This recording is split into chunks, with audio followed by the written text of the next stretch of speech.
Welcome to the Slop Farm. Enjoy the video. You begin by launching the camera and choosing cinematic mode. This engages depth tracking and focus transitions automatically. Make sure your iPhone 16 is set to the resolution and frame rate you want in settings, because that determines processing and storage. Once done, steady the phone, use a tripod or a firm grip so depth tracking locks reliably. You'll also want auto macro on when close subjects appear. It keeps the lens from switching unpredictably and preserves natural bokeh behavior as you start shooting. You frame your shot and tap to set the initial focus.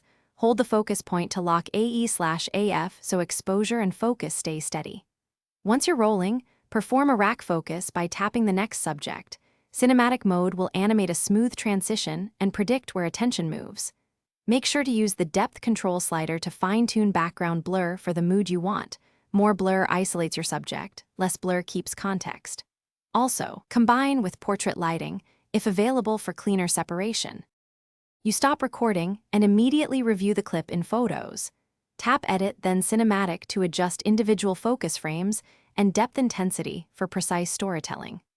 Once satisfied, export at your chosen resolution, but make sure you had enough storage before long takes to avoid dropped frames.